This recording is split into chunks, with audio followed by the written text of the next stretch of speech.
আমরা খবর দেখাই আপনাদের সমস্যা সমাধানের জন্য, আর সমস্যা সমাধান হলে সে খবরও তুলে ধরি। কলকাতা মেডিকেলের মেইন বিল্ডিং এর খবর জানাবো। নিউজ 18 বাংলার খবরের জেরে কলকাতা মেডিকেলের মেল বিল্ডিং এ চলল সাফাই অভিযান। সরানো হলো জঞ্জাল, হাসপাতাল থেকে তাড়ানো হলো কুকুর বিড়ালও।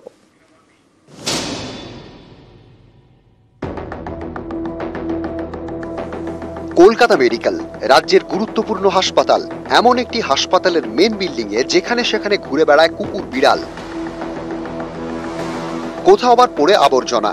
সোমবার এ খবর দেখায় নিউজ 18 বাংলা। তারপরেই তৎপরতা।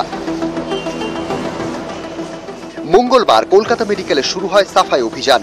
কলকাতা মেডিকেলের মেন বিল্ডিং থেকে সরানো হয় আবর্জনা, মেডিকেল বর্জ্য। হাসপাতাল থেকে তাড়ানো হয় কুকুর বিড়াল। আগে যেমন ময়লা টলাগুলো হয়তো বাইরের দিকে পড়ে থাকতো, এখন পুরো একদম ফুল প্যাক আপ করে একদম ডাস্টবিনের মধ্যে করা আছে।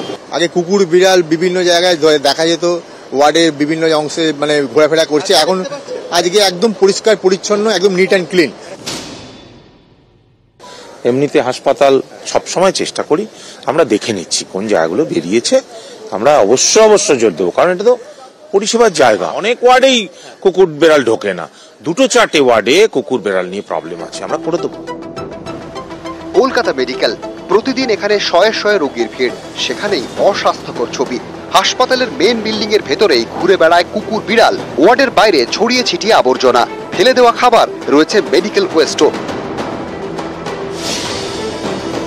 সোমবার এ খবর দেখানোর পর মঙ্গলবার তৎপরতা।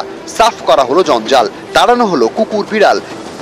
ক্যামেরায় রাজীব সিং এর সঙ্গে রৌনক দত্ত চৌধুরী, নিউজ 18 বাংলা।